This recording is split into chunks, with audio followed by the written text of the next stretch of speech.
जय हिंद, वंदे मातरम। बहुत बहुत स्वागत है आपका टीम निष्ठा पर। इलेक्शंस का सीजन चल रहा है, बहुत सारी पॉलिटिकल पार्टीज बहुत कुछ आपको प्रॉमिस कर रही हैं। एक टर्म जो है काफी ज्यादा चर्चा में रहा, रेवड़ी कल्चर। और एक जो है टर्म के वेलफेयर स्कीम्स है, एक तरफ फ्रीबीज है, बहुत सारे लोक लुभावन जो है वादे किए जा रहे हैं। कौन सी चीज को हम वेलफेयर स्कीम्स में काउंट करेंगे, किस चीजों को हम फ्रीबीज में काउंट करना चाहिए हमें, कैसे हम इसको आइडेंटिफाई कर सकते हैं, कैसे डिफरेंशिएट कर सकते हैं, क्या होता है फ्रीबीज, क्या होता है वेलफेयर स्कीम, दोनों के फायदे नुकसान क्या है, फ्रीबीज के फायदे नुकसान क्या है, वेलफेयर स्कीम्स के फायदे नुकसान क्या है, ये सारी चीजें आज हम चर्चा करेंगे।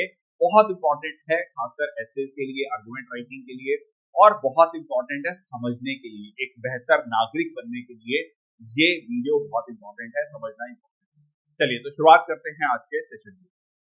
सबसे पहले बात कर लेते हैं फ्रीबीज। ठीक है, फ्रीबीज के अगर बारे में बात की जाए तो टर्म जो है यहाँ पर आप देख सकते हैं, फ्री मतलब जो आपको फ्री में दिया गया है, मुफ्त दिया गया है। ये एक one time occasional give away है, कोई पर्टिकुलर गुड्स का, सर्विसेज का, या सीधा सीधा आपको कैश दिया गया। बहुत सारी चीजें हमने इलेक्शंस के दौरान देखी हैं कि मिक्सर ग्राइंडर दिया जाएगा, वॉशिंग मशीन दिया जाएगा, साइकिल दिया जाएगा, लैपटॉप दिया जाएगा, मोबाइल फोन दिया जाएगा। अब इसको लेकर अपने अपने तर्क हो सकते हैं, कुछ लोग इसको जस्टिफाई कर सकते हैं, इसको हम डिस्कस करेंगे। बट यहाँ पर ये क्या है, one time occasional give away है। शॉर्ट टर्म फोकस रहता है, कोई लॉन्ग टर्म कमिटमेंट आपसे नहीं की जा रही कि आपको हर 5 साल में ये चीज दी जाएगी। उसके अलावा क्विक रिलीफ है, कोई लॉन्ग लास्टिंग सॉल्यूशन जो है जनरली इसमें आपको देखने को नहीं मिलता है। और बड़े सेगमेंट ऑफ पॉपुलेशन को ये दिया जाता है, और नॉट मीन्स टेस्टेड।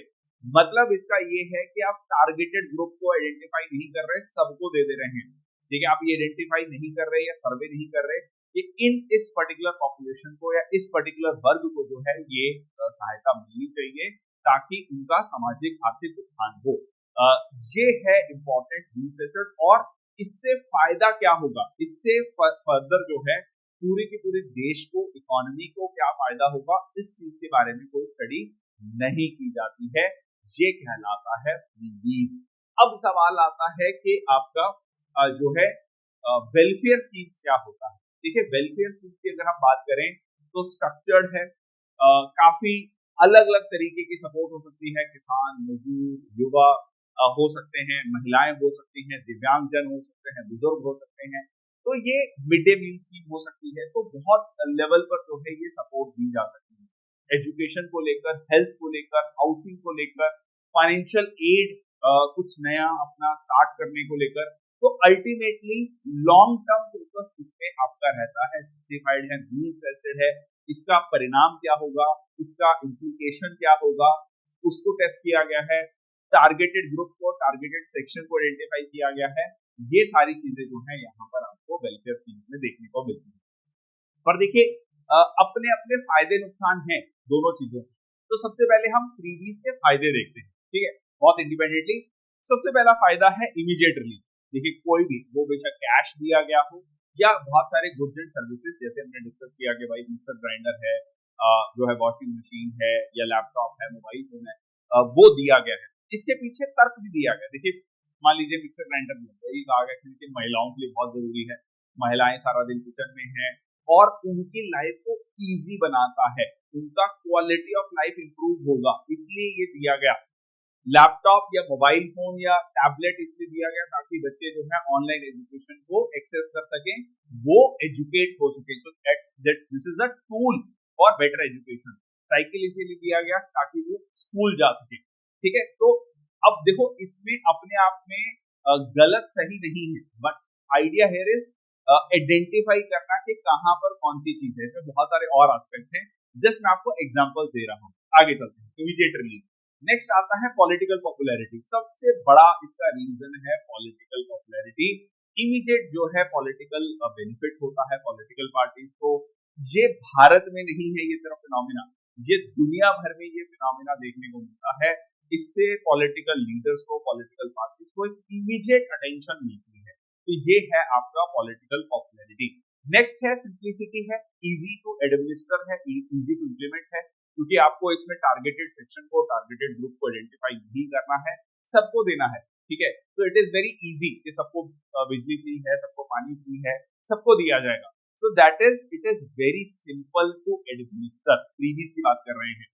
अब बात कर लेते हैं कि इसके नुकसान क्या है, कौन क्या है फ्रीबीज के। तो सबसे पहले बात आती है short term focus.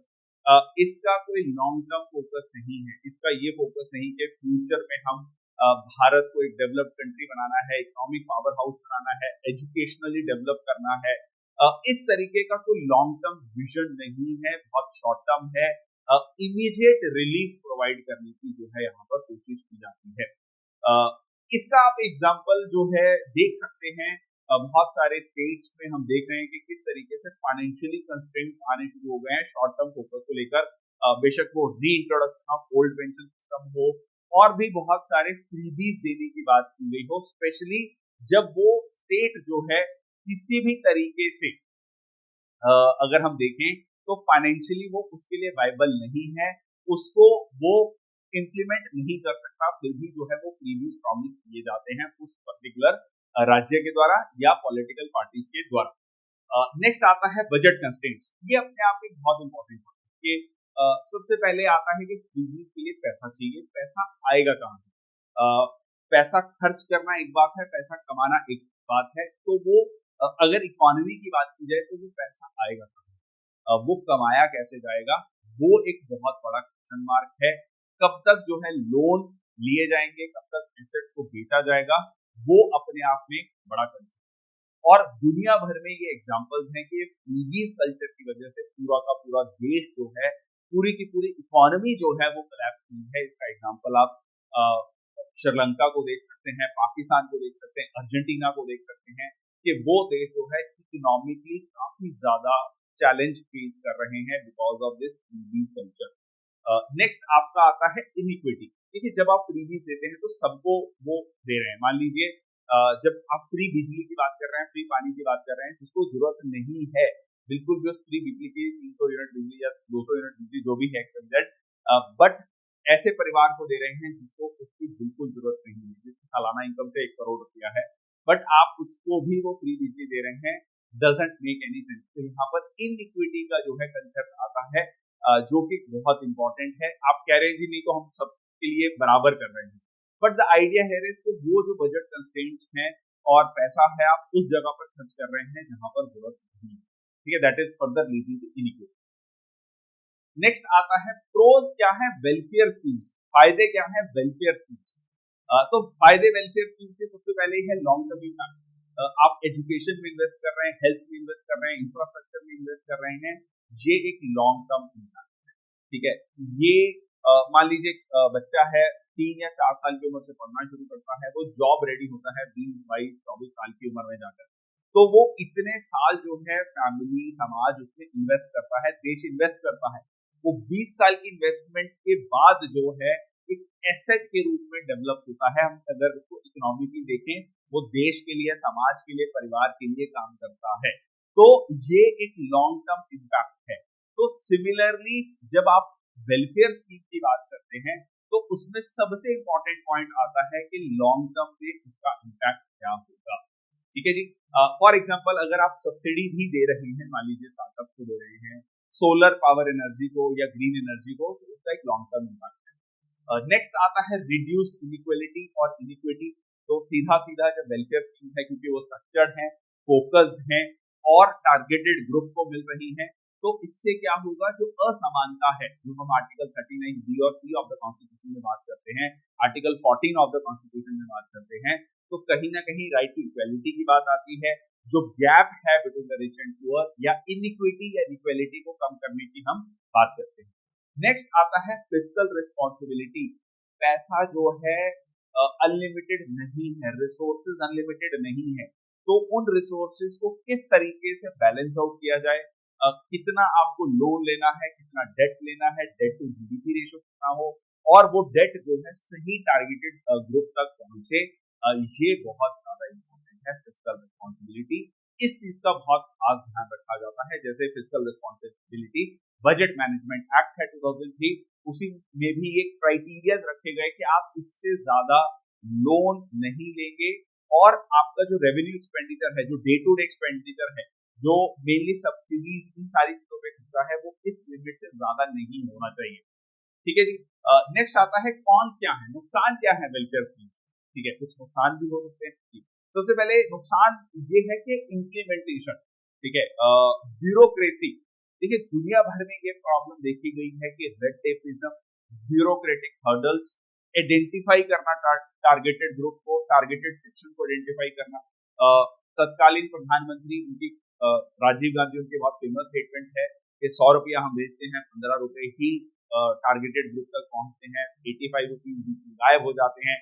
Bureaucracy, government system, सरकारी तंत्र, करप्शन, तो ये लीकेजेस, ये कहीं ना कहीं वेलफेयर स्कीम को जो है इनइफेक्टिव बनाते हैं।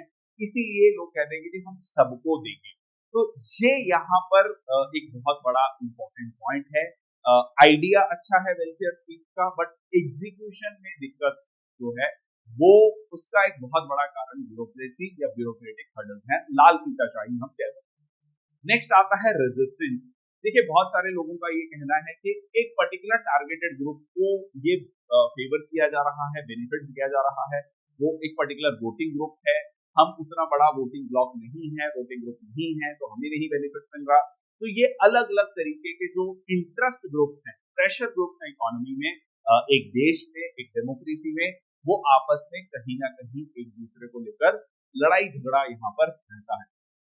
ठीक है, आइडेंटिफाई करना कि कौन सही मायने में नीडी है, वहां तक वो चीज पहुंचे।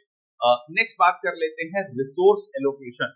ठीक है, रिसोर्स एलोकेशन की अगर हम बात करें तो resource allocation again limited resources है, किस तरीके से उसको एलोकेट किया जाए। मैं इसका एक छोटा सा एग्जांपल लेता हूँ।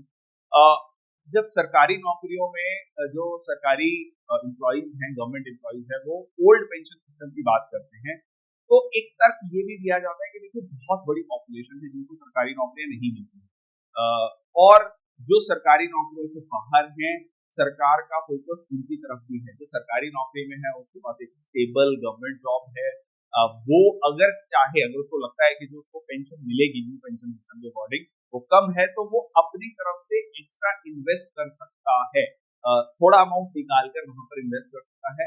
बट अगर सरकार ओल्ड पेंशन सिस्टम देगी तो कुछ लोगों तक ही वो रिसोर्सेज चले जाएंगे। बहुत बड़ा चंक पॉपुलेशन का सरकारी सुविधाओं से, रिसोर्सेज से वंचित रह जाएगा। तो अगेन यहाँ पर कहां पर रिसोर्स एलोकेट करने हैं, ये एक बहुत बड़ा चैलेंज है। ठीक है, तो रिसोर्स एलोकेशन। अब सवाल आता है कि कैसे आइडेंटिफाई किया जाए। हमने फ्रीबी समझा, वेलफेयर स्कीम समझा, फायदे नुकसान, दोनों के फायदे नुकसान समझे। अब सवाल आता है कि कैसे आइडेंटिफाई किया जाए, कैसे डिफरेंशिएट किया जाए कि ये पर्टिकुलर जो स्कीम है या ये पर्टिकुलर जो बेनिफिट सरकार देने का वायदा कर रही है या कोई भी पॉलिटिकल पार्टी देने का वायदा कर रही है, ये फ्रीबी में काउंट होगा या आपका वेलफेयर स्कीम में काउंट होगा। तो उसको हम 4 क्राइटेरिया से देख सकते हैं। सबसे पहला है टारगेटेड ऑडियंस। एक टारगेटेड ऑडियंस क्या है, क्या वो सबको दिया जा रहा है या सर्टन जो नीडी ग्रुप है या जिसको जरूरत है, जिसको सहायता या वो रिसोर्सेज मिलने चाहिए, उन तक वो लिमिटेड है। ये बहुत इंपॉर्टेंट है। दूसरा है लॉन्ग टर्म इम्पैक्ट, कि इसका लॉन्ग टर्म इम्पैक्ट क्या है, क्या वो सिर्फ शॉर्ट टर्म के लिए है, शॉर्ट टर्म बेनिफिट के लिए है, या वो एक एसेट क्रिएट कर रहा है। देखिए ह्यूमन रिसोर्सेज एक एसेट है, मानव संसाधन एक एसेट है। किसी व्यक्ति को जब आप एजुकेशन, हेल्थ फैसिलिटीज प्रोवाइड करते हैं, उसको एम्पावर करते हैं, तो वो एक एसेट क्रिएट होता है अपने आप में, अपने फैमिली, समाज और देश के लिए। तो वो लॉन्ग टर्म इम्पैक्ट दिलाएगा। फिस्कल रिस्पॉन्सिबिलिटी, क्या आप सिर्फ फिस्कल रिस्पॉन्सिबिलिटी को ताक पर रखकर जो है फ्रीबीज को अनाउंस कर रहे हैं, उनको दे रहे हैं, सरकारी खजाने को बिना ध्यान में रखते हुए, आप अपनी अर्निंग को बिना ध्यान रखते हुए, या सिंपली कहीं कहा जाता है आमदनी अठन्नी खर्चा रुपया, ये तो नहीं कर रहे हैं। ये एक बहुत बड़ा क्राइटेरिया है फ्रीबीज और वेलफेयर स्कीम को ध्यान में रखते हुए को डिफरेंशिएट करने के लिए। नेक्स्ट आता है मोटिवेशन, कि इसको लेकर मोटिवेशन क्या है। खैर ये अपने आप में थोड़ा बहुत सब्जेक्टिव है मोटिवेशन को फाइंड आउट करना, कि किसी भी व्यक्ति की मोटिवेशन क्या है इस चीज को लेकर, कि वो जो है सही मायने में उसका वेलफेयर चाह रहा है या वो शॉर्ट टर्म गेन या बेनिफिट चाह रहा है। It is very tough to determine, but to an extent इस चीज को समझा जा सकता है on the face of it कि यहाँ पर जो मोटिवेशन है वो इमीडिएट गेन के लिए है या वो लॉन्ग टर्म जो है चीजों को बेहतर करने एक विकसित देश या विकसित भारत की तरफ है, उस चीज को हम ये क्राइटेरिया यहाँ पर तो ये था फ्रीबीज और वेलफेयर स्कीम्स को लेकर एक चर्चा। कैसी लगी जरूर बताइएगा कमेंट सेक्शन बॉक्स में। बहुत बहुत धन्यवाद। किसी का कोई डाउट है, जो भी आपके मन में है उसको कमेंट सेक्शन बॉक्स में लिखिए और इस पे एक बहुत फ्री फेयर एकेडमिक डिस्कशन बहुत जरूरी है, क्योंकि ये जो है लगभग लगभग सारी पॉलिटिकल पार्टीज श्योर करती हैं ये, और हर पॉलिटिकल पार्टी ये कहती है कि ये वेलफेयर स्कीम है, ये फ्रीबी नहीं है, ठीक है, और दूसरी पॉलिटिकल पार्टी कहती है कि नहीं ये फ्रीबी है।